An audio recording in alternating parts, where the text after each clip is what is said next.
Bismillahirrahmanirrahim. Assalamualaikum warahmatullahi wabarakatuh. Alhamdulillah, alhamdulillah, wassalatu wassalamu ala Muhammadin wa ala alihi wa ashabihi ajma'in. Amma yang terhormat Kepala Sekolah SD Negeri Materi 1, yang kami hormati Ibu Cahyati SPD selaku pemateri, yang kami hormati Bapak Ibu Guru SD Negeri Materi 1. Perkenalkan acara in-house training implementasi pembelajaran berdiferensiasi pada kurikulum Merdeka SD Negeri Materi 01 Selasa 15 Oktober 2024 dimulai. Mengawali rangkaian acara ini, marilah kita buka dengan mengucap basmalah bersama. Bismillahirrahmanirrahim. Selanjutnya, sambutan Kepala Sekolah SD Negeri Materi 01 kepada yang terhormat Ibu Haryati SPD kami persilakan.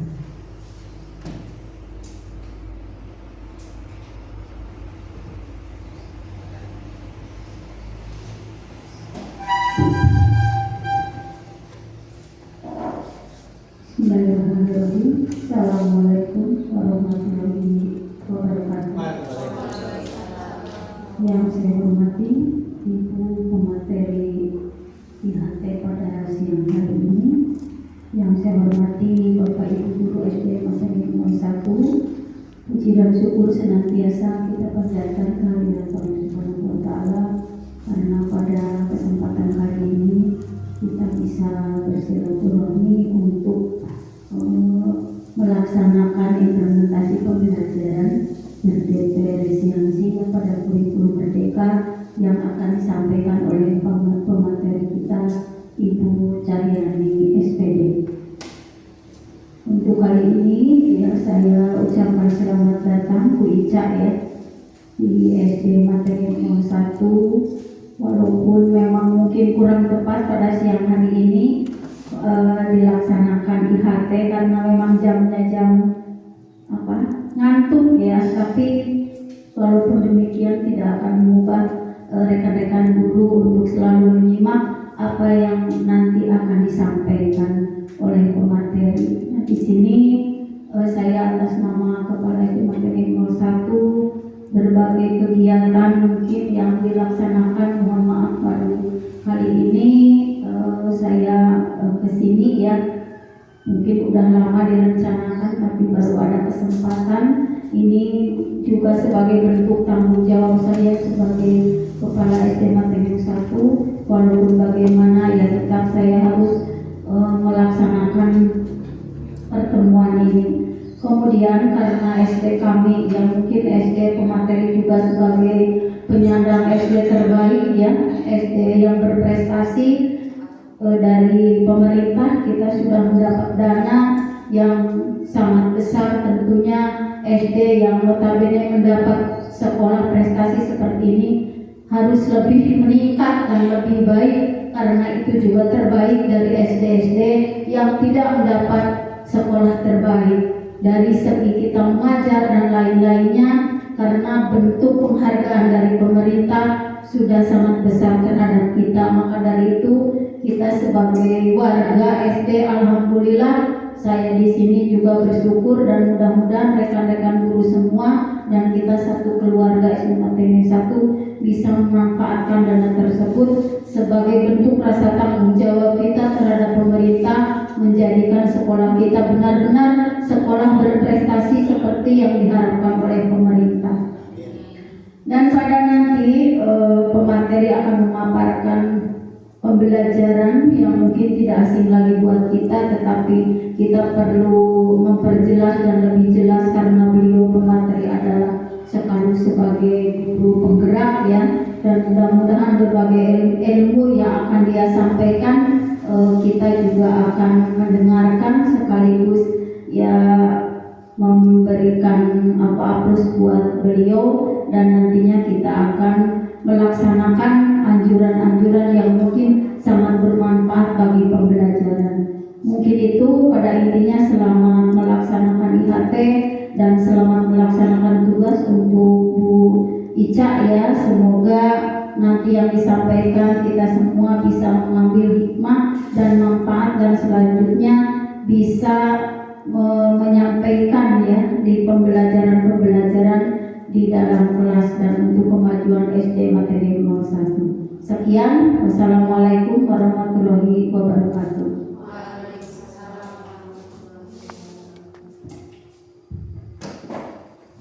Bapak Ibu yang kami hormati, lanjutnya yaitu acara ini in-house training implementasi pembelajaran berdiferensiasi pada kurikulum merdeka. Kepada narasumber Ibu Jamil SPD kami persilakan.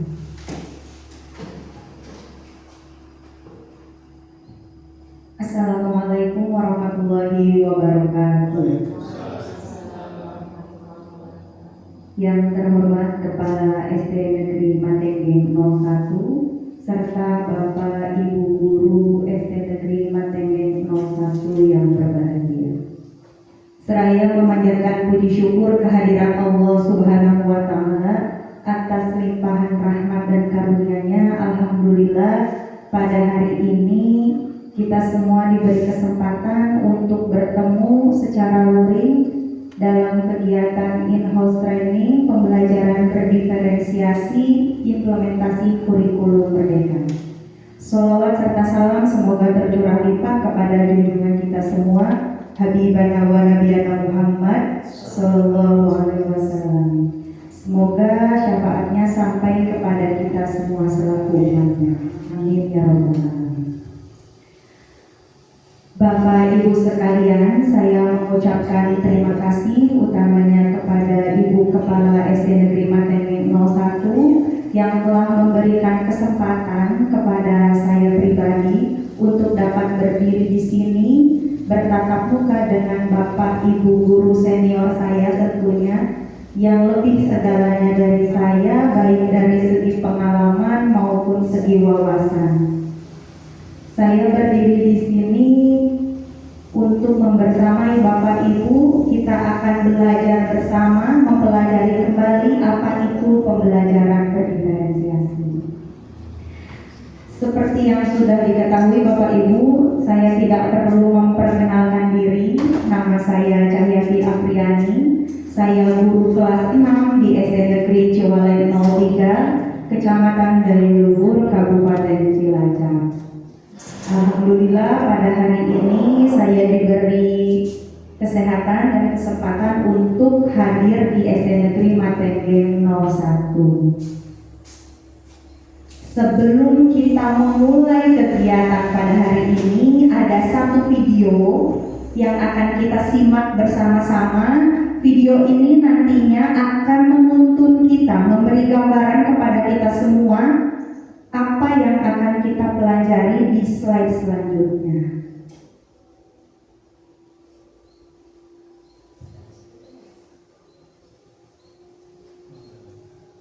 Di speaker dulu.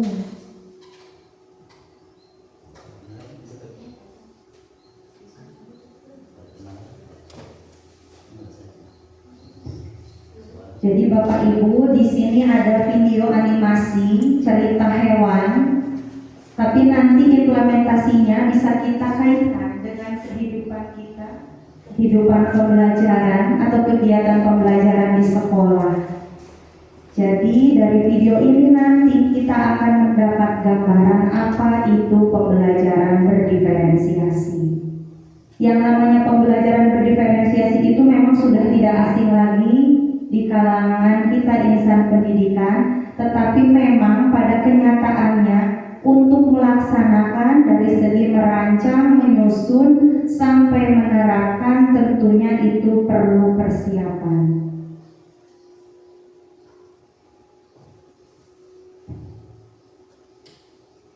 Di video ini nanti hewan-hewan yang ditampilkan itu kita ibaratkan seperti murid-murid kita di kelas. Mereka semua memiliki keunikan, keanekaragaman dengan berbagai karakter, potensi, minat, dan lain sebagainya. Nah, tugas kita sebagai pendidik itu harus mewadahi itu semua. Sabar ya Pak Bu. Mau nonton saja kita harus mendengar suaranya dengan jelas.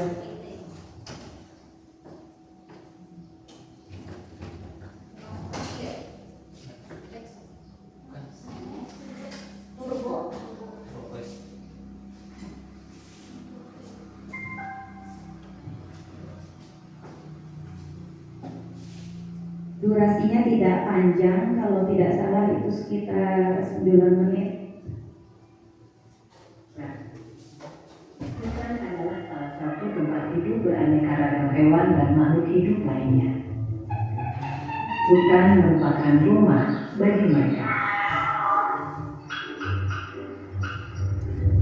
Pada suatu hari, Raja Hutan berpidato di hadapan semua hewan di hutan dan mengatakan, "Untuk menghadapi tantangan dunia baru, maka aku akan mendirikan sebuah sekolah. Semua anak-anak hewan yang ada di hutan diwajibkan untuk bersekolah." Tanggapan masyarakat hutan setelah mendengar perintah sang raja hutan tentang kewajiban anak-anak harus bersekolah sangatlah beragam. Jadi terdengar keriuhannya. Mereka mendiskusikan kurikulum yang harus diajarkan di sekolah hewan tersebut. Semua memiliki pendapat yang berbeda. Pagi yang cerah, warga hutan mengantar anak-anak mereka ke sekolah hewan untuk mendaftar masuk sekolah. Mereka antri dengan tertib berbaris. Warga hutan beserta anaknya dijelaskan oleh jerapah sang kepala sekolah bahwa sekolah hewan tersebut telah memutuskan untuk mengadopsi kurikulum kegiatan yang terdiri dari berlari, memanjat, berenang, dan terbang. Agar lebih mudah pengelolaan kurikulumnya, maka semua hewan wajib mengambil dan mengikuti semua mata pelajaran. Bebek sangat bagus dalam berenang, bahkan ia lebih baik dari instrukturnya. Tapi dalam ujian terbang, nilainya hanya pas-pasan. Untungnya, ia tetap lulus ujian terbang tersebut. Yang membuat dia sedih adalah hasil ujian berlarinya. Ia mendapatkan nilai yang sangat buruk karena dia sangat lamban dalam berlari. Padahal, Bebek sudah berusaha dengan sangat keras. Dia harus tinggal di sekolah setelah sekolah usai untuk latihan berlari ini. Dia bahkan juga terpaksa meninggalkan hobinya berenang untuk menambah jam latihan berlarinya. Dia berlatih sangat keras hingga selaput kakinya robek. Akibatnya, ia pun tidak bisa menunjukkan hasil yang baik bahkan dalam ujian renang karena masalah dengan kakinya tersebut. Bebek pun gagal di ujian berlari dan hanya mendapat nilai rata-rata dalam ujian renang. Bebek sedih sekali mendapat nilai rata-rata. Tapi di sekolah tidak ada yang peduli dengan kesedihannya. Menurut guru-gurunya, nilai rata-rata Bebek sudah memenuhi kriteria ketuntasan minimal atau KKM. Jadi tidak masalah. Kelinci tadinya senang karena ia selalu mendapat nilai bagus di pelajaran berlari. Tapi akhir-akhir ini semangat belajarnya menurun drastis. Ia lelah karena hampir setiap hari harus mengikuti kelas remedial untuk berenang. Sementara itu, tupai adalah hewan yang sangat baik dalam memanjat pohon. Tapi saat pelajaran terbang, ia mengalami frustasi. Di kelas terbang, gurunya meminta ia terbang dari bawah ke atas, dan bukan dari atas pucuk pohon ke bawah. Karena diforsir, ia kelelahan. Tupai pun mengalami kram. Akhirnya, tupai mendapat nilai C dalam memanjat dan nilai D dalam berlari. Elang di kelas dikategorikan sebagai anak bermasalah dalam disiplin, sehingga sering sekali dihukum. Di kelas memanjat, ia selalu mengalahkan semua hewan yang lain dan sampai ke pucuk pohon terlebih dahulu. Tetapi, ia bersikeras untuk naik ke atas pohon dengan menggunakan caranya sendiri. Menurut elang, yang penting adalah tujuan akhirnya. Ia akhirnya juga tidak lulus. Walaupun gurunya sudah memintanya untuk terbang dari bawah, ia tetap tidak mau mendengarkan. Psikolog sekolah mendiagnosis elang memiliki oppositional deviant disorder, gangguan oposisi menantang. Rencana modifikasi perilaku yang ketat pun lalu dikembangkan untuk elang. Pada akhir tahun, seekor ular yang kebetulan bisa berenang sedikit, berlari sedikit, memanjat, dan terbang sedikit, memiliki nilai rata-rata tertinggi di antara para hewan. Sebagai murid yang dianggap terbaik, ia diminta mengucapkan pidato akhir tahun mewakili hewan-hewan lainnya. Anjing-anjing pada rumput memutuskan tidak bersekolah karena tidak ada kurikulum menggali. Para orang tua anjing kemudian lebih memilih mengirimkan anak-anaknya untuk magang kepada Musa, sambil terus mengkritisi kebijakan sekolah hewan.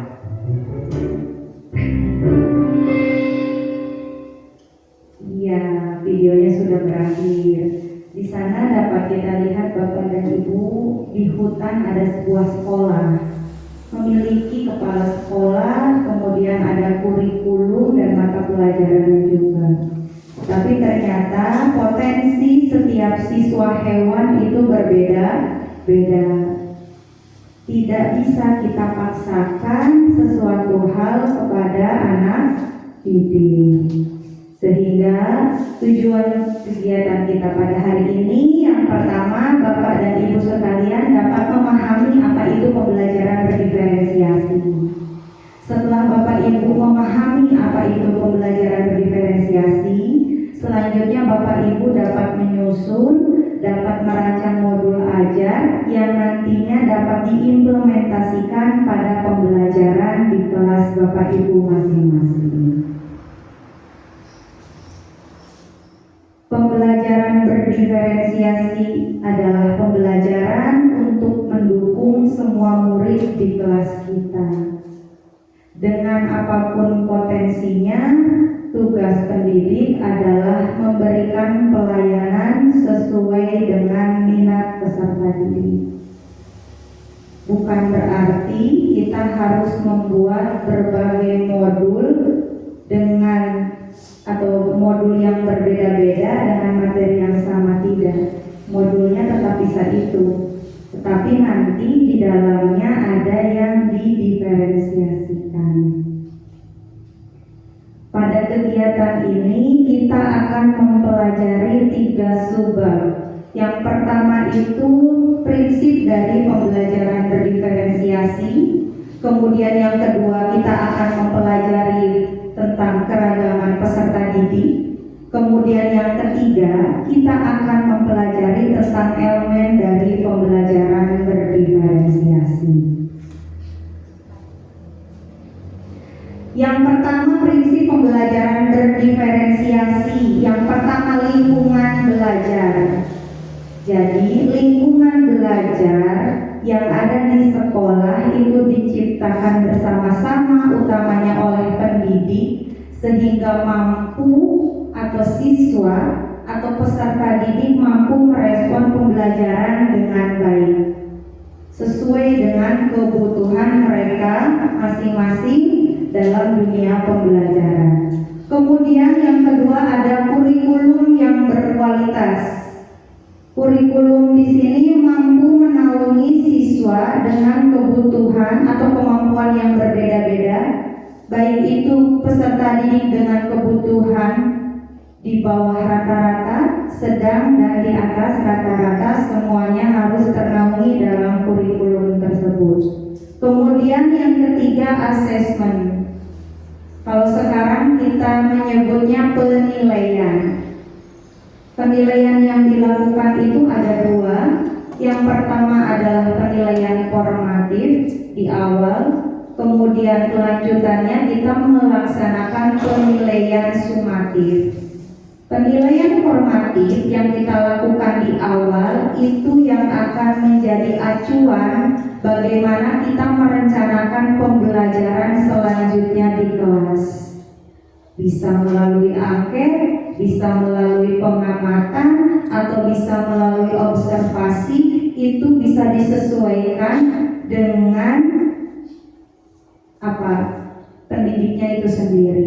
Jadi asesmen atau penilaian formatif itu beraneka ragam macamnya. Kemudian pengajaran yang responsif. Dari hasil tadi penilaian formatif dan sumatif, kita harus merencanakan pembelajaran. Responsif itu sendiri kan kalau dalam bahasa Indonesia artinya cepat tanggap. Jadi setelah kita melakukan penilaian, kita lihat hasil dari penilaian itu dapat kita jadikan acuan untuk merencanakan suatu pembelajaran. Dan yang terakhir adalah kepemimpinan dan rutinitas di kelas. Tentunya kita harus memiliki jiwa kepemimpinan atau leadership. Sebelum kita memimpin orang lain, terlebih dahulu memang kita harus mampu memimpin diri kita sendiri. Setelah kita mampu memimpin diri kita sendiri, kita dapat memimpin peserta didik kita yang ada di kelas. Kemudian selanjutnya adalah rutinitas. Rutinitas ini adalah hal-hal rutin yang kita lakukan di kelas. Nah, itu prinsip pembelajaran berdiferensiasi. Selanjutnya yang kedua atau materi kita yang kedua adalah keragaman siswa. Ada 3 hal keragaman siswa di sini. Yang pertama kesiapan, yang kedua minat, dan yang ketiga profil belajar peserta didik. Ketiga keragaman ini yang akan kita jadikan acuan dalam menentukan pembelajaran berdiferensiasi. Kesiapan belajar. Dari tadi hasil penilaian tentunya kita dapat melihat sejauh mana kesiapan peserta didik saat akan mengikuti atau melaksanakan pembelajaran.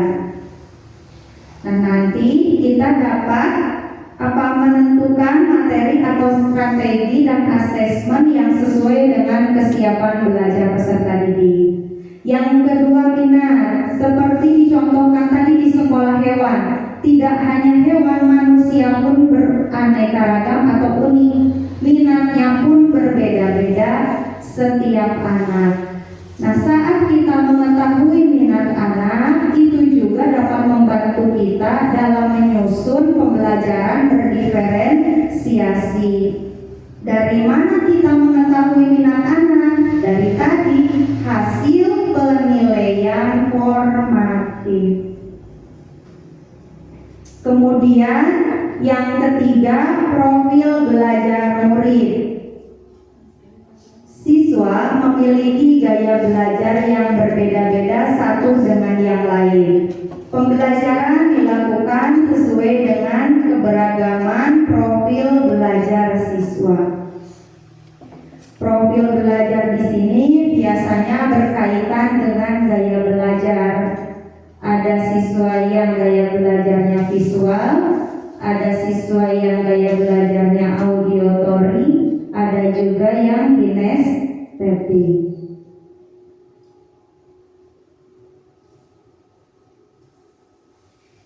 Yang terakhir adalah elemen dari pembelajaran berdiferensiasi. Sebelumnya kita itu mengenal 3. Ada diferensiasi konten, ada diferensiasi proses, dan ada diferensiasi produk. Diferensiasi konten berarti saat kegiatan belajar mengajar kita menyiapkan materi, media maupun sumber belajar itu disesuaikan dengan kebutuhan siswa. Misal medianya selain menampilkan gambar, kita juga menampilkan video. Selain itu juga bisa kita peragakan langsung. Nah, yang kedua adalah diferensiasi proses. Diferensiasi proses di sini kegiatannya itu beragam, variatif, kompetitif, menyenangkan, dan menantang dengan berbagai strategi pendekatan. Kalau tadi medianya yang beragam, sekarang prosesnya. Kan ada yang berdiskusi, itu juga termasuk dalam diferensiasi proses. Kemudian produk itu biasanya di akhir pembelajaran. Setelah tadi ditampilkan konten dan proses, diharapkan di akhir anak-anak mampu menghasilkan produk. Perlu diketahui Bapak Ibu, ketiga diferensiasi ini tidak perlu semuanya dimunculkan dalam satu kegiatan pembelajaran. Misal, dalam satu modul atau satu kali pertemuan, di dalamnya itu diwajibkan memuat ketiga-tiganya, itu tidak ada yang mengharuskan seperti itu.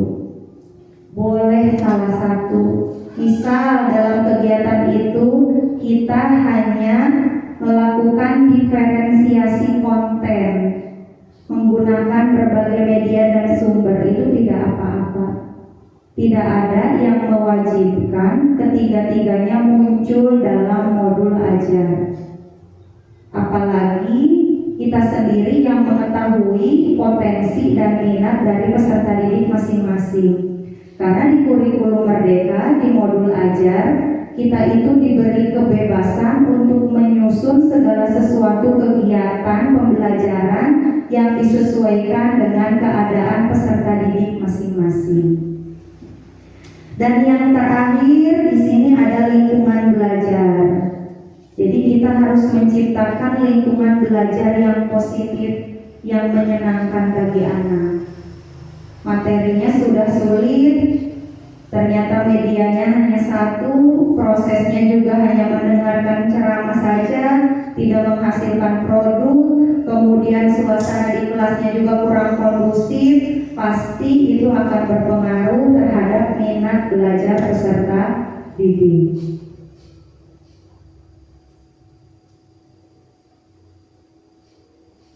Nah, di sini ada beberapa miskonsepsi tentang pembelajaran berdiferensiasi.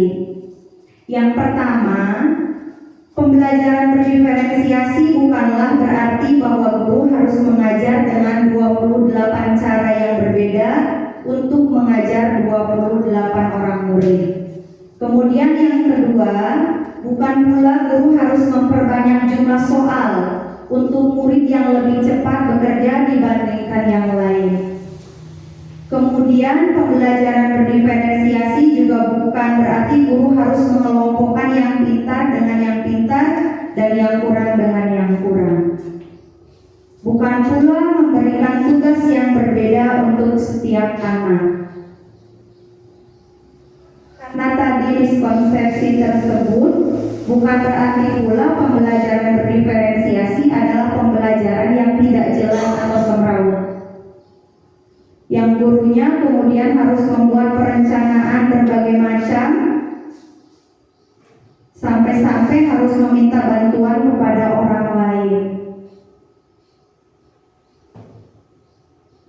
Jadi Bapak Ibu, seperti yang sudah tadi dijelaskan, Diferensiasi itu tidak harus memuat ketiga-tiganya, boleh salah satu yang mempermudah kita yang mana. Karena memang ketika kita menyampaikan pembelajaran atau materi yang sekiranya materi itu sulit, kita harus menggunakan media agar anak mudah dalam menyerap. Kalau kita hanya berbicara, hanya ceramah, apalagi materinya yang sulit, misal kita menerangkan tentang tata surya. Kalau kita hanya berbicara ya urutan tata surya teh iya, anak kan ngawang-ngawang. Tapi kalau kita menampilkan media, itu diperjelas dengan media, tentu anak akan lebih mengerti. Jadi itu salah satu kelebihan ketika kita menggunakan diferensiasi konten. Yang terakhir, guru tentunya bukanlah malaikat bersayap atau Superman yang bisa kesana kemari untuk berada di tempat yang berbeda-beda dalam satu waktu dan memecahkan semua permasalahan. Kemarin saya itu membuka TikTok, saya tulis di situ kata kunci pembelajaran berdiferensiasi. Di TikTok itu muncul berbagai contoh kegiatan yang dilaksanakan guru, kemudian direkam. Rata-rata yang membuat konten itu biasanya yang sedang menjalani PPG. Video-video yang diupload itu untuk UKIN. Nah, di sana ketika pengupload menjelaskan bagaimana cara dia membagi kelompok dalam pembelajaran berdiferensiasi, ada 3 kelompok katanya di sana. Ada kelompok auditory, ada kelompok kinestetik, dan ada kelompok visual. Nah, pada saat ditampilkan konten itu banyak sekali komen-komen dari guru-guru lain. Dan komennya itu katanya, wah ini miskonsepsi. Seharusnya pembagian kelompoknya tidak seperti itu. Terus yang seharusnya bagaimana? Seharusnya dari ketiga kelompok murid itu tidak dipecah-pecah berkelompok, tetapi justru dalam satu kelompok mencakup 3 keanekaragaman itu. Jadi dalam satu kelompok ada 3 keanekaragaman disatukan, tidak apa-apa, tidak perlu dipisah-pisah. Misalnya kinestetik, audio, visual. Tetapi dari 3 kelompok itu, dari masing-masing kelompok, ketiga-tiganya ada di dalam satu kelompok itu. Jadi nantinya kelompoknya bersifat heterogen, bukan homogen. Jadi yang tadinya visual bisa melengkapi yang auditory bisa melengkapi yang kinestetik, seperti itu.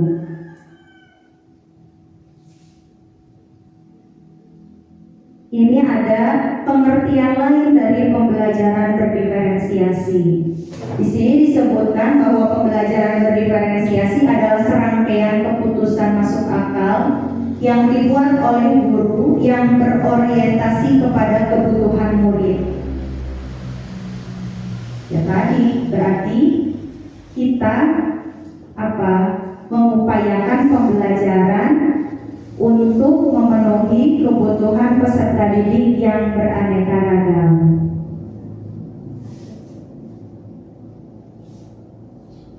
Nah, ini kelanjutan yang tadi. Yang 13. Nah, di sini disebutkan bagaimana cara kita mengidentifikasi kebutuhan belajar murid. Ini ada kesiapan belajar murid. Ternyata ukurannya berbeda-beda. Contoh itu yang kita anggap lambat ternyata justru banyak yang cepat. Kesiapan belajarnya, ternyata anak justru lebih mandiri daripada tergantung. Anak lebih bersikap terbuka daripada terstruktur. Ternyata cara berpikirnya sudah tidak sederhana lagi, tetapi sudah kompleks. Kemudian sudah berpikir konkret, bukan abstrak lagi.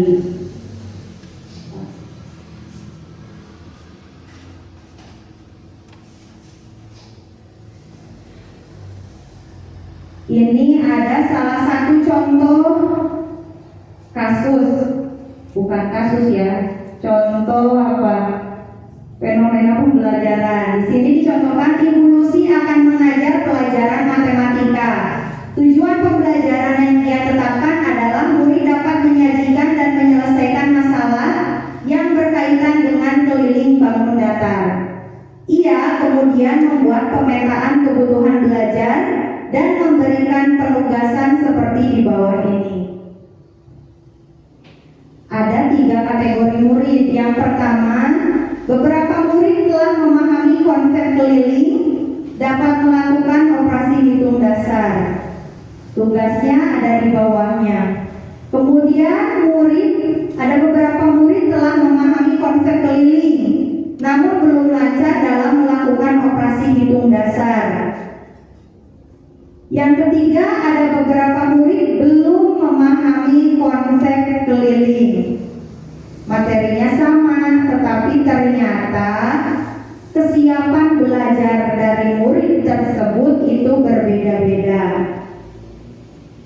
Di sini tugas yang diberikan oleh Ibu Lucy pun berbeda-beda.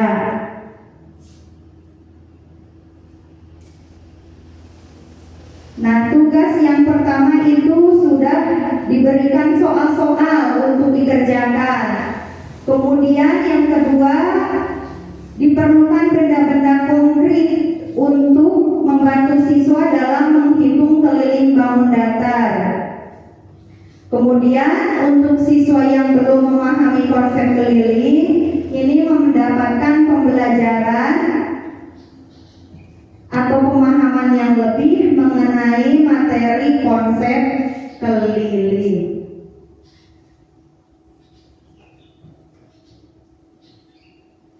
Ini ada cek jam. Cek jam adalah cara pendidik untuk mengetahui minat murid. C-nya itu cocokan, K-nya koneksikan, J-nya jembatani, dan M-nya memotivasi. Cocokan di sini adalah kita mencari kecocokan antara minat murid dengan tujuan pembelajaran. Kemudian kita koneksikan dengan materi pembelajaran. Kemudian kita memberikan pengetahuan baru kepada murid. Dan yang terakhir, kita tumbuhkan motivasi kepada murid tersebut.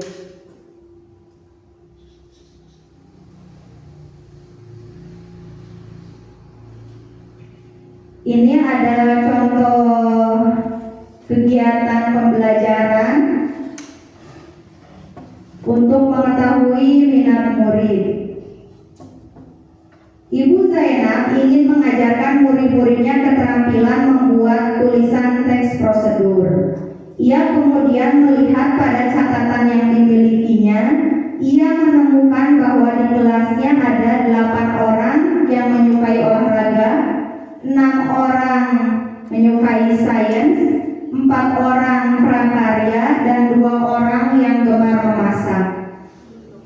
Setelah selesai mendiskusikan tentang apa dan bagaimana membuat tulisan berbentuk prosedur, Bu Zainab lalu meminta murid berlatih membuat sendiri tulisan berbentuk prosedur. Jadi tugasnya sama, membuat teks prosedur. Karena tadi minatnya berbeda-beda, maka teks prosedur yang dibuat oleh peserta didik pun boleh berbeda-beda sesuai dengan minatnya masing-masing. Misal, yang gemar memasak itu bisa menulis teks prosedur langkah-langkah atau prosedur membuat sesuatu seperti itu dengan minat yang lainnya.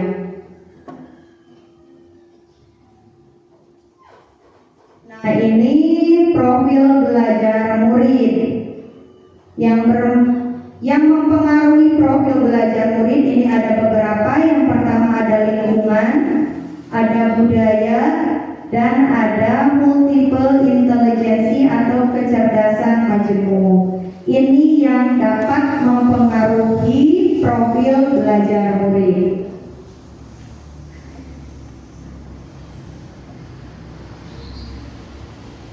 Nah, ini tadi profil belajar murid ada kaitannya dengan gaya belajar. Gaya belajar tadi ada 3, ada visual, ada auditory, ada kinestetik. Visual berarti murid tersebut belajarnya itu minatnya lebih ketika dia melihat, misalnya dengan melihat gambar atau PowerPoint seperti ini dan lain sebagainya. Kemudian murid dengan gaya belajar auditory berarti dia dapat belajar atau lebih memahami dengan mendengar. Misal dengan berceramah ya. Ternyata bagi orang lain berceramah atau mendengarkan ceramah itu membosankan. Tetapi bagi anak yang gaya belajarnya auditory justru dia lebih mampu atau lebih cepat memahami suatu materi. Kemudian gaya belajar kinestetik. Orang lain hanya melihat, orang lain hanya mendengar, tapi ia justru lebih bisa memahami saat dia melakukan atau mempraktekkan langsung suatu kegiatan dengan bergerak atau memperagakan hal-hal lain dalam pembelajaran. Nah, ini contoh pemetaannya. Pak Guru atau Pak Herman ini menggunakan gambar alat bantu untuk siswa atau murid dengan gaya belajar visual. Kemudian dia juga menyediakan video yang dilengkapi penjelasan lisan untuk murid dengan gaya belajar auditory. Kemudian Pak Herman juga memberikan kesempatan kepada murid untuk bergerak saat mengakses informasi.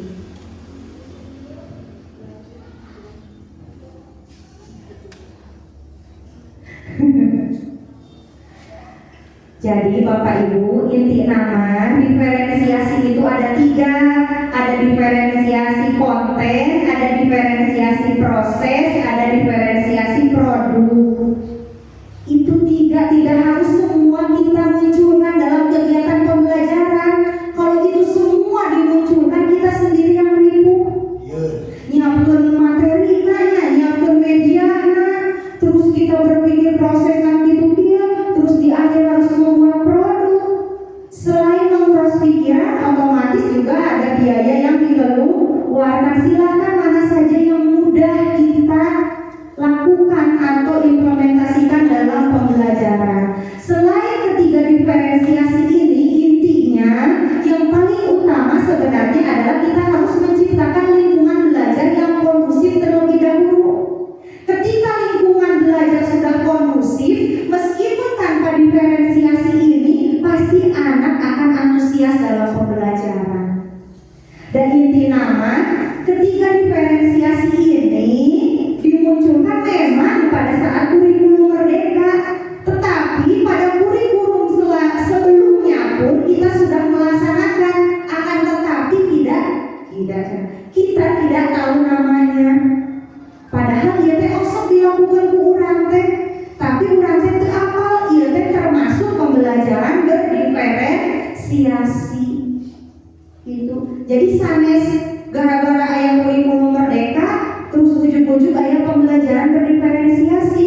Sebenarnya pembelajaran berdiferensiasi itu sudah ada sejak dulu, dan mungkinnya unggali aja kita hanya ceramah, kita duduk tidak bergerak, pasti ada hal-hal yang kita lakukan dalam pembelajaran.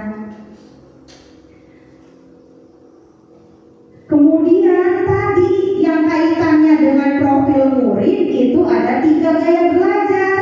Aya visual mah anu resepna ningali, auditory mah resepna ngupingkeun, kinestetik mah resepna bergerak, mempraktikkan, melakukan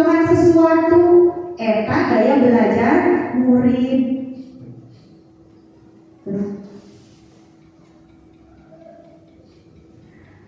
Nah, pembelajaran berdiferensiasi itu ada kaitannya atau erat kaitannya dengan yang namanya asesmen. Kalau kita membuka platform Merdeka Mengajar, itu pasti ada topik tentang asesmen. Saat kita mempelajari asesmen, pasti muncul yang namanya asesmen diagnostik. Ya, asesmen diagnostik. Asesmen diagnostik mirip itu yang formatif ya Pak. Saminya kayak nama. Ada penilaian awal. Karena bunyi asesmen ini sebenarnya sekarang tidak digunakan katanya. Yang digunakan disebut dengan penilaian. Lanjut. Jadi inti nama itu tadi penilaian orang teh perlu diayakeun di awal. Pada saat awal pembelajaran, pada saat MPLS, karena MPLS itu sebenarnya bukan hanya untuk kelas 1, tapi bisa juga untuk kelas-kelas yang lain. Tapi mungkin namanya bukan MPLS, tapi MPLK, masa pengenalan lingkungan kelas. Mereka mengetahui wali kelasnya siapa, mereka ruang kelasnya di mana, pembelajarannya apa saja, dan kita pun juga berhak untuk mengenali siapa murid kita, namanya siapa, apakah mereka menyukai dipanggil itu. Karena kan kalau anak namanya itu tapi nama panggilannya beda lagi. Saat dipanggil nama asli ngacung alimunnya, kalau yang dipanggil nama malandian ayah anu gitu orang kali. Tapi kita harus tahu. Tahunya dari mana? Dari penilaian awal. Namanya siapa, tanggal lahirnya siapa, nama panggilannya siapa, suka warna apa, suka makanan apa, suka pelajaran apa, cita-citanya mau jadi apa, minatnya di olahraga, di seni atau di sains, itu kita harus tahu. Nah itu masa pengenalan itu kita gunakan untuk penilaian awal kepada peserta didik. Karena tak kenal maka tak sayang, tak kenal maka tak aruh. Jadi bukan hanya kepada pasangan yang harus kita kenali, kepada murid pun kita harus berkenalan dulu, sehingga nanti saat pembelajaran mereka sudah bisa mengenali kita, sudah bisa menyayangi kita. Apapun yang kita ajarkan itu dapat terserap dengan baik oleh peserta didik. Besok ayah pantura kali abdi mah alim cenah kelas di alim diajar ku ibu itu bosen sok ayah orang kali mah gitu. Padahal kita sudah pol-polannya segala ditampilkan, tapi ternyata penerimaan anak berbeda. Yaitu tantangan tersendiri bagi kita, apalagi bapak ibu lebih senior dari saya, jam terbangnya sudah jauh. Hari abdi mah kakara kamari kan saukur dia terangna saur teori, soal di lapangan pasti lebih banyak pengalamannya bapak dan ibu.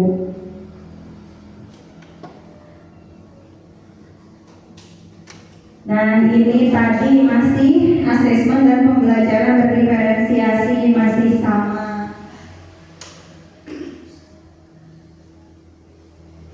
Nah ini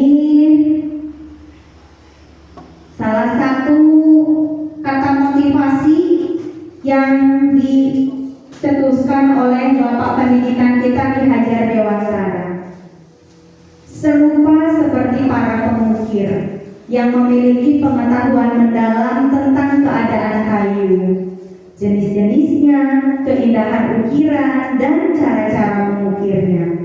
Seperti itulah seorang guru seharusnya memiliki pengetahuan mendalam tentang seni mendidik, seharusnya. Bedanya, guru mengukir manusia yang memiliki hidup lahir dan batin. Itu berkah bagi kita semua Bapak Ibu. Harus kita syukuri kita menjadi pendidik di sekolah dasar. Banyak orang lain yang memimpikan pekerjaan ini. Terbukti banyak sekali peminat saat pelamaran baik itu CPNS maupun P3K berbondong-bondong ingin mendaftar di sekolah dasar. Hal itu menunjukkan bahwa sekolah dasar memiliki daya tarik tersendiri bagi para calon-calon guru. Beruntungnya kita sudah ada di sekolah dasar dan sudah berkecimpung di sekolah dasar. Banyak sekali pengalaman, pengetahuan, dan manfaat yang kita dapatkan dari sekolah dasar. Karena saya belajar dari senior-senior saya, sekolah itu ibarat rumah. Dibuat nyaman atau tidaknya itu tergantung kita penghuni di dalamnya. Karena kalau kita mencari sekolah yang nyaman, yang sesuai dengan keinginan kita sendiri jarang. Tapi bagaimana kita mengubah sekolah tersebut agar menjadi rumah yang nyaman bagi kita penghuninya.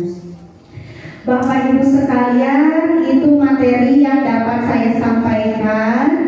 Mohon maaf apabila ada kekurangan. Sebelum saya tutup, kita akan evaluasi terlebih dahulu. Silakan Bapak Ibu buka gadgetnya masing-masing, buka Google-nya masing-masing, kemudian ketik ini di Google Bapak Ibu, kahoot.it.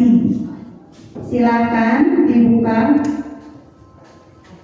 Nanti ada password atau kata sandi dari saya. Masuk dulu ke kahoot, kahoot.it. Yang ini. Coba. Sudah masuk semua Pak Bu? kahoot.it. Silakan masuk dulu. Nanti kodenya ada di sini. Sudah bisa Bapak Ibu? Silakan ketikkan kahoot.it di peramban Ibu masing-masing, di gawai Ibu masing-masing. Nanti ada password yang harus dimasukkan, itu nanti ada di sini ditampilkan. Sudah masuk semua Bapak Ibu? Sampai muncul masukkan kode. Sudah? Ya.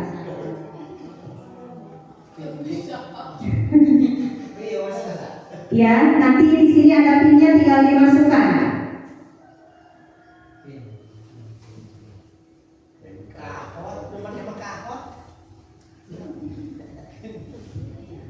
Sebentar pinnya ini. Silakan dimasukkan pinnya Bapak Ibu. 664 514. Silakan pilih nama panggilan masing-masing di situ, diputar. Masukkan tanpa spasi. 664 514 ini belum ada yang masuk pesertanya, silakan. Itu logonya bisa diganti, disesuaikan masing-masing, ditotol tanda pensilnya. Pilih Pak, putar itu, totol putarnya Pak. Nah,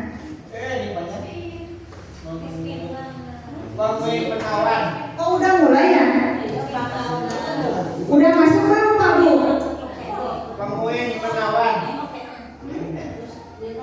Itu belum masuk semua.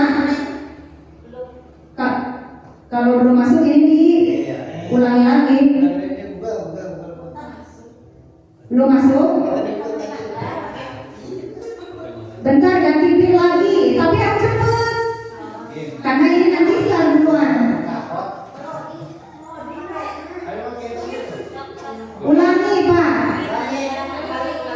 Ulangi ke kahoot lagi. Harus cepat masukkan passwordnya.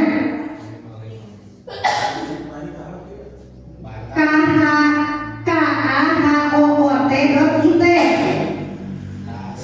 Kalau sudah langsung masukkan pin. Bukan. Ganti karena tadi udah start duluan sebelum semuanya masuk. Udah siap? Udah siap belum Pak itu? Harus cepat. keburu start duluan. Silakan 547 894.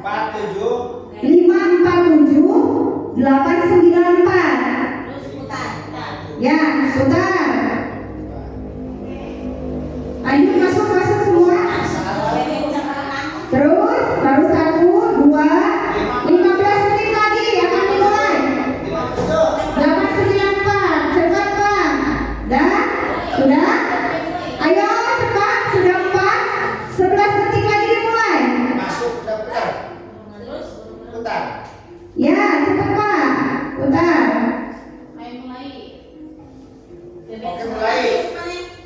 Udah belum? Tunggu. Siap. Ada 5 soal. Ya, cepat Pak. Setiap soal waktunya 1 menit. Cepat. Pilih. Kakak cepat.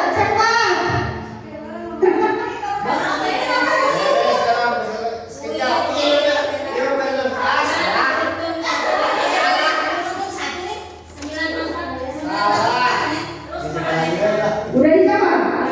Itu siapa smoothie? Soal kedua, siap.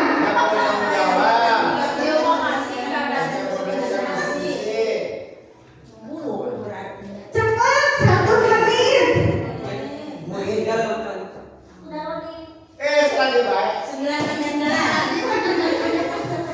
Itu langsung ada ratingnya.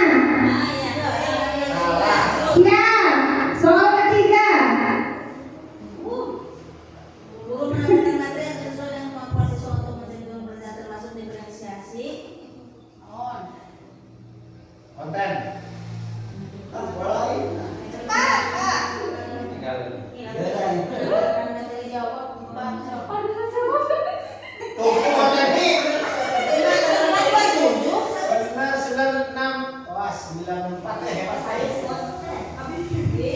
Lanjut.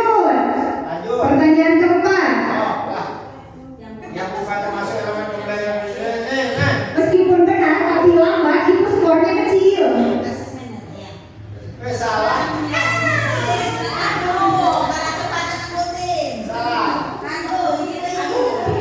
Ya, masih smooth buat. Lanjut yang kelima.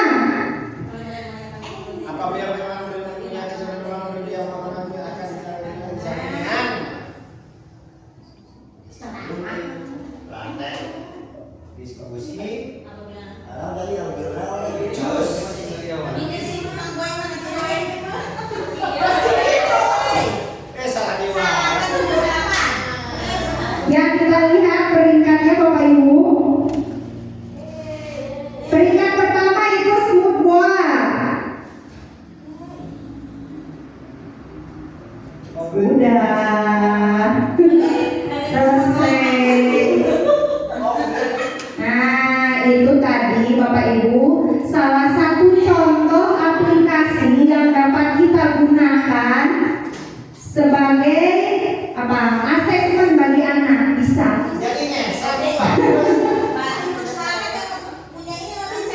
Bisa. Lewat Chromebook bisa. Caranya bagaimana? Bapak Ibu tinggal masuk saja ke Kahot. Pilih yang free atau gratis. Memang kalau fiturnya gratis ya lebih sedikit daripada yang premium atau pro. Tapi ya yang gratis pun itu sudah sangat cukup mumpuni. Jadi soalnya atau kuisnya pun beraneka ragam. Bisa multiple choice seperti tadi, bisa benar salah dan lain sebagainya, itu tinggal kita pilih. Waktu pengerjaannya pun bisa disesuaikan, mau detik ataupun menit bebas. Tampilannya pun bebas. Jumlah soalnya pun bisa kita sesuaikan.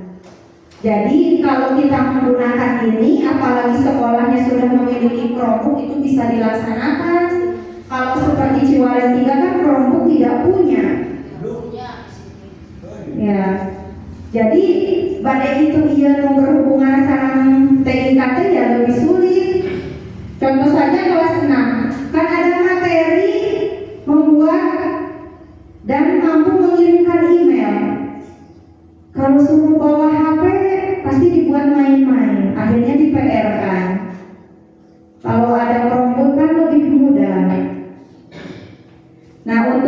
sendiri, jadi nanti saat anak mengerjakan itu tidak seperti sedang mengerjakan soal. Jadi kalau nanti menuju game da aya skor, aya peringkatnya yang hampir mirip seperti kuisis gitu. Tapi kalau di kahot ini, kalau kita mengulik lebih dalam, nama panggilannya pun bisa kita sesuaikan. Kalau tadi kan saayananya, nah kalau kita ulik lebih dalam itu bisa kita sesuaikan. Jadi peserta didik itu bisa menulis sendiri nama panggilannya mau siapa. Itu.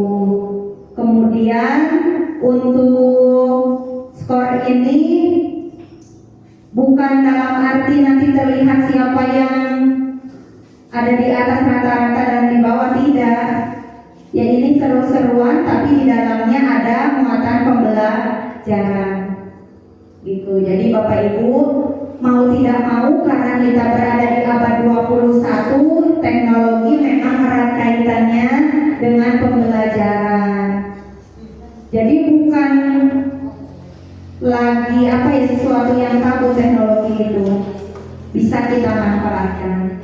Bapak dan Ibu sekalian, sekian materi yang dapat saya sampaikan mengenai pembelajaran berdiferensiasi.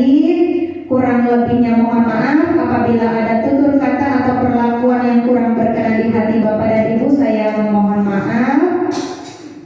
Apabila ada hal baru bermanfaat dan bisa Bapak Ibu lakukan di kelas masing-masing, itu bisa dipraktekkan. Dan untuk hal-hal lain yang sekiranya itu kekurangan atau kelemahan, itu hanya milik saya pribadi.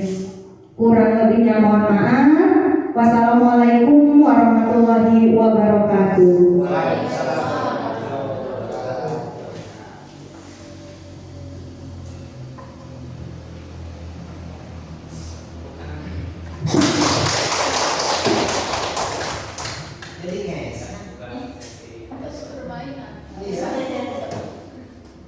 Bapak Ibu yang kami hormati, selanjutnya yaitu tanya jawab. Silakan kepada Bapak Ibu yang akan memberikan pertanyaan untuk mempersiapkan dan bisa ditanyakan kepada narasumber. Enggak.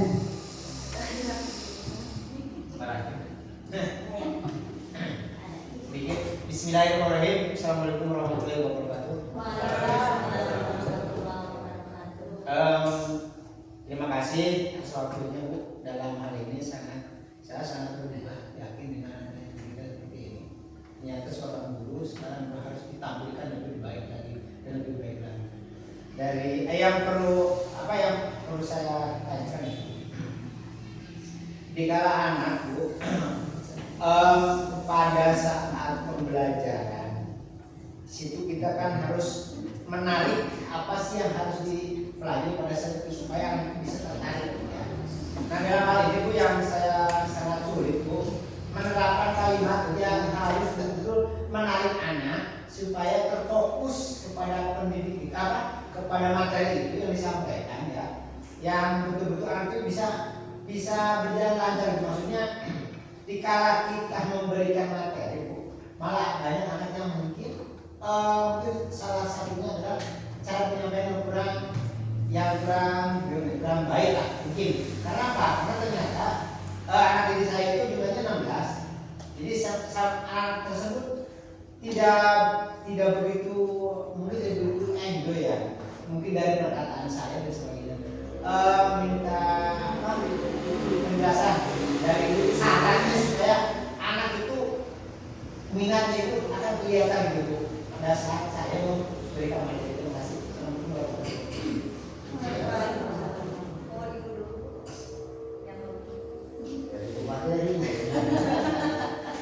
Ya Pak, saya ucapkan terima kasih untuk pertanyaannya. Sebenarnya Bapak, kita satu orang menghadap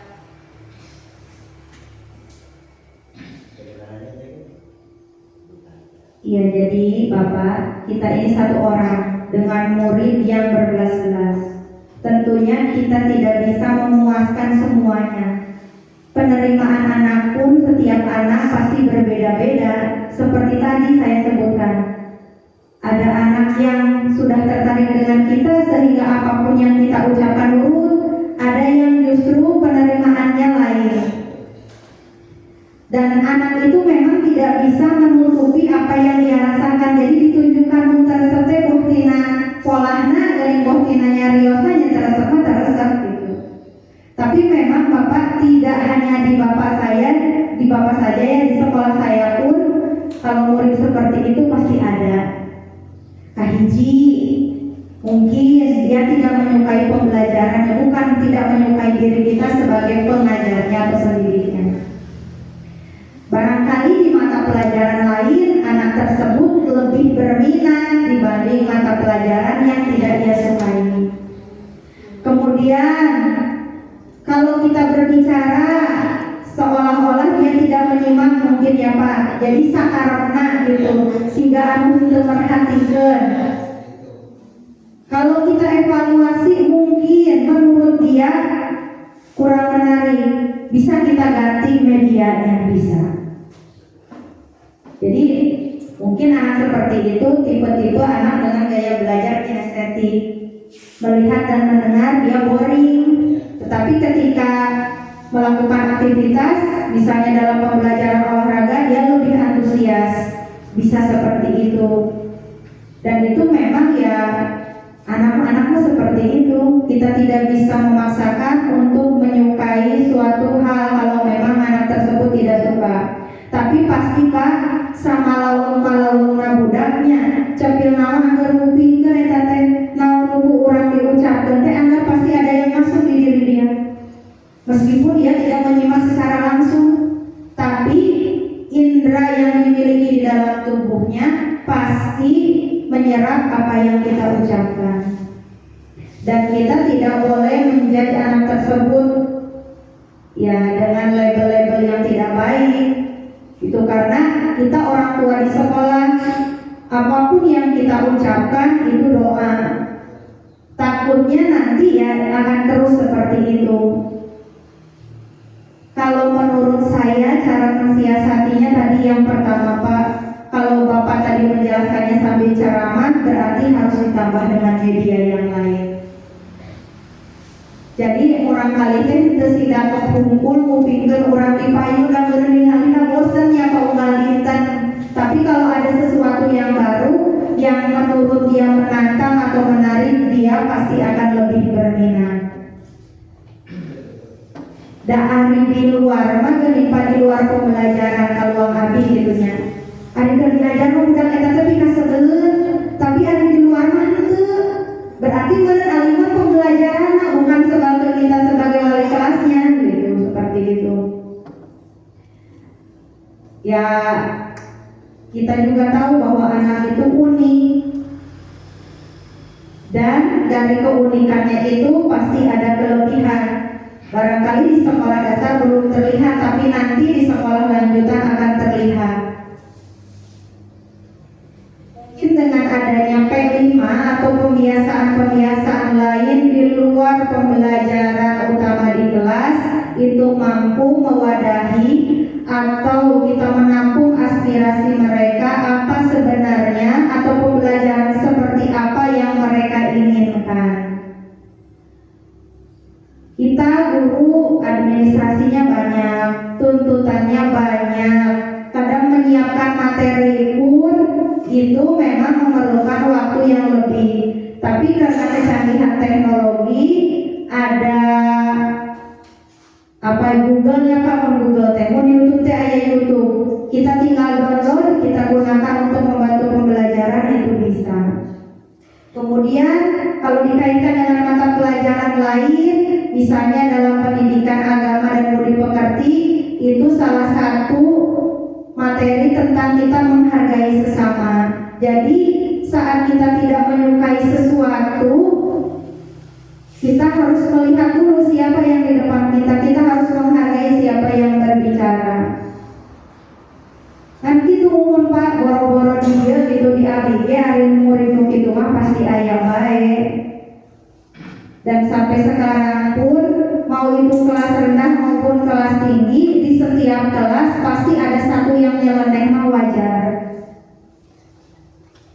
Jangan sampai fokus kita ke satu orang itu sedangkan yang lain kita abaikan. Seperti itu.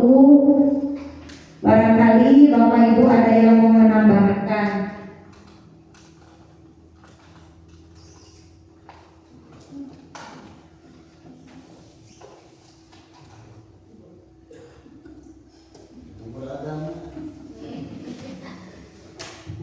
Yang lain mungkin ya, jadi pertanyaannya mungkin ya dialami juga oleh setiap guru ya. Bahkan saya juga dulu yang mengalami karena lama menjadi guru juga itu ya. Terima kasih atas jawabannya tadi dari pemateri. Memang kalau anak-anak apalagi anak zaman sekarang itu ya seperti tingkahnya. Jadi tapi kita caranya guru tidak kehabisan lakon gitu kan gitu. Jadi kita harus pintar-pintar mencari situasi bagaimana supaya anak di dalam kelas itu merasa senang terhadap kita, senang kembali lagi ke sekolah, senang kalau pagi ini cepat-cepat datang ke sekolah. Tidak anak itu aduh saya mau sekolah ogah dan sebagainya gitu. Jadi rindu terhadap sekolah, rindu terhadap gurunya gitu. Maksudnya dia setiap hari guru memberikan materi itu berbagai ragam trik gitu ya. Jadi itu mungkin untuk anak zaman sekarang memang seperti itu karena dunianya memang dunia milenial. Jadi contoh kita kan sudah punya Chromebook dan sebagainya. Kalau pembelajaran kita hanya ceramah dan ceramah, apalagi kalau anak itu yang membosankan untuk mendengarkan bicara, ada loh malah ada yang bully-bully di bawah, malah ada yang apa. Nah itu berarti mereka bosan dengan situasi seperti itu. Gunakan metode lain dengan gambar, dengan apa, kemudian di Chromebook belajar gitu kan ada LCD dan sebagainya. Pembelajaran itu banyak dulu ya Pak Hakim kalau tidak salah mendapat apa itu PCD-nya dulu itu tentang pembelajaran.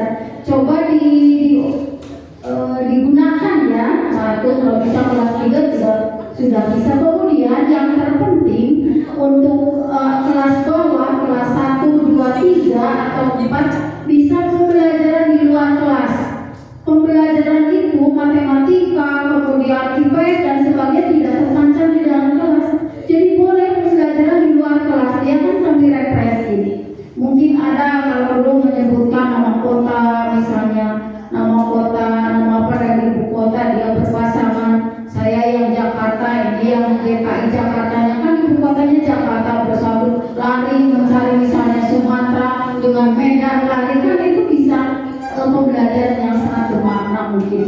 Seperti yang jelas sudah diterangkan ini di in-house training ini kan ada pembelajaran berdiferensiasi gitu ya. Jadi itu digunakan. Tadi kan saya mendengar, menyimak, kalau tidak suka ceramah, anaknya gunakan ini, anak tidak mau ini gunakan ini. Mungkin itu yang tadi sudah dipaparkan materi itu. Jadi menurut pengalaman, kalau saya yang kurang berpengalaman dalam bidang seperti ini ya Bu pemateri, karena saya juga bukan CGP, saya tidak pernah belajar secara detail tentang ini. Saya mengaca dari pengalaman. Jadi anak seusia itu senangnya sambil bermain, sambil belajar gitu. Dengan pengalaman langsung itu mungkin mereka akan menyimak terhadap kita gitu. Itu mungkin saran sedikit ya, bukan saya memberikan solusi tapi hanya memberi saran saja. Itu jangan terpaku di kelas saya dari pagi sampai jam 1 siang ya, anak udah yang lenjongnya ini udah nggak mau gitu. Jadi tolong ada jalan keluar, ajak melihat. Kalau dulu kan tentang apa daun itu seperti apa bentuknya dan lainnya, tanah itu gimana gitu kan bisa. Itu tumbuhan yang berduri yang tidak bermanfaat, apa mereka belajar langsung, mungkin itu akan lebih menarik bagi mereka. Dan untuk tidak menyimak itu mungkin sedikit, walaupun memang anak itu ya mungkin ada yang menyimak, ada juga yang tidak itu, tapi itu memberikan gambaran tentang solusi bahwa kebosanan anak terhadap kita memberikan materi itu bisa teratasi sedikit demi sedikit. Mungkin itu tambahannya bisa ya, mungkin itu dari kami. Dan ini mungkin dari materi ini kan sudah digodok, sudah mungkin sudah dicontohkan ya, sudah ada mungkin hasilnya gitu. Kalau kami hasilnya hanya pengalaman saja, kalau orang-orang yang dulu nunggu sekarolot mah itu dari pengalaman ini salah, gagal, pengalaman ini coba gagal, dicoba, oh ternyata yang ini yang bermakna gitu. Dulu kan seperti itu. Ada materi-materi juga yang lain, mungkin dulu kan ada metode-metode yang lain yang mungkin sekarang sudah terabaikan nama, jadi berubah nama, hanya berubah nama, walau nama yang dulu mungkin sekarang lebih keren ya. Kalau dulu kan hanya mungkin tanya jawab atau apa, terus yang seperti itu bukan ke Inggris-Inggrisan. Kalau yang sekarang kan memang sudah seperti itu dunianya sekarang. Itu mungkin Pak Atu Ya, dicoba saja. terima kasih, Bu.